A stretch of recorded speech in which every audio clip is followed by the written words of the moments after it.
Bonjour à tous et bienvenue dans Déclic, le podcast qui tente de décrypter Google Ads et plus généralement l'univers du SIA.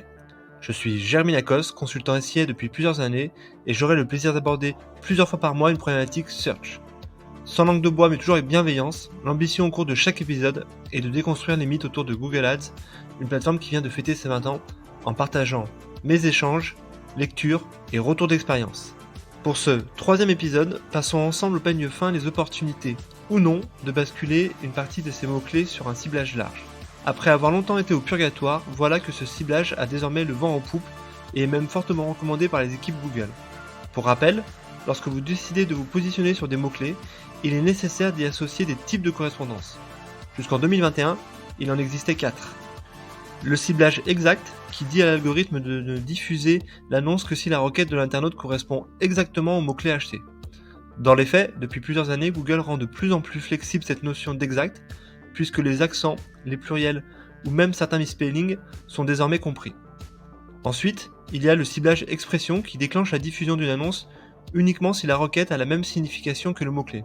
Exemple, vous achetez chaussures de tennis, et bien dans ce cas-là, vous serez diffusé sur chaussures de tennis rouges.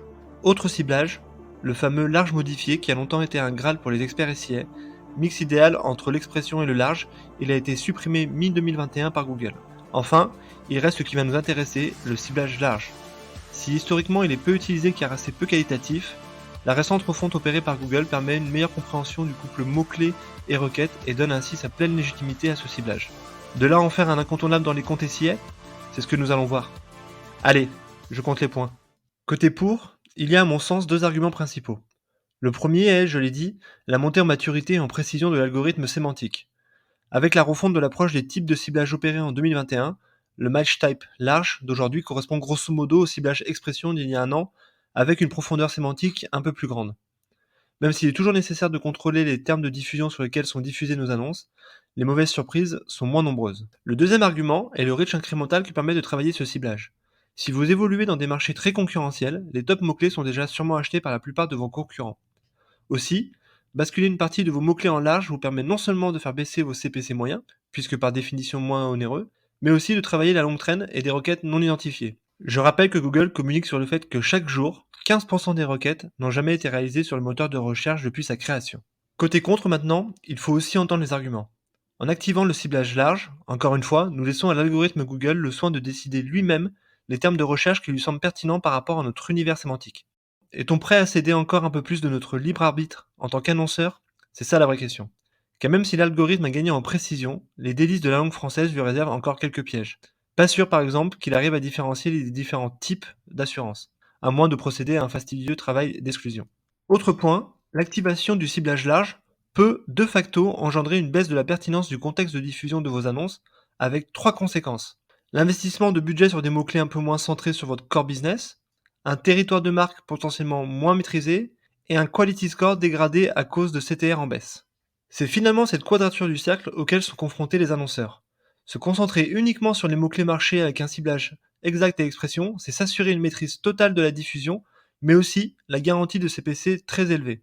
A l'inverse, ouvrir un peu les vannes avec un ciblage large et mécaniquement, vous augmentez la propension à diffuser vos annonces sur des termes de recherche moins pertinents et moins enclins à la conversion. À mon sens, il y a deux critères majeurs qui doivent présider à la pertinence ou non d'activer le ciblage large. L'intensité concurrentielle du marché et le risque de dérapage sémantique.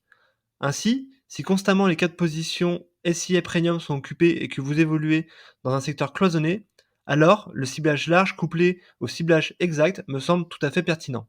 A l'inverse, si peu de concurrents ont recours au SIA ou si vous êtes dans un secteur à la croisée de plusieurs univers sémantiques, comme peut l'être par exemple le secteur de l'emploi, cela me semble contre-indiqué. Par exemple, si vous achetez job plombier en large, vous risquez de diffuser vos annonces sur des personnes qui sont à la recherche d'une entreprise de dépannage. Enfin, il est à noter que certains consultants utilisent aussi le ciblage large au moment du lancement de nouvelles campagnes, de manière à capter les requêtes les plus pertinentes très vite avant de basculer en exact. Quoi qu'il en soit, de plus en plus poussé par les account managers Google, je ne serais pas surpris de voir le ciblage large nous être imposé d'ici quelques années. Aussi, je recommande de commencer à l'intégrer à minima sur une partie de vos campagnes, de manière à commencer à collecter des insights et à perfectionner votre stratégie sémantique. Mais dans ce cas-là, soyez vigilants sur les termes de recherche et n'hésitez pas à mettre à jour vos listes d'exclusion. Voilà, Ce troisième épisode touche déjà à sa fin et j'espère que vous avez eu le déclic.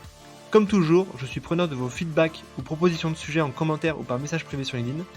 Prenez soin de vous et si vous me cherchez, vous savez où me trouver. Sur Google bien sûr. Allez, à la prochaine!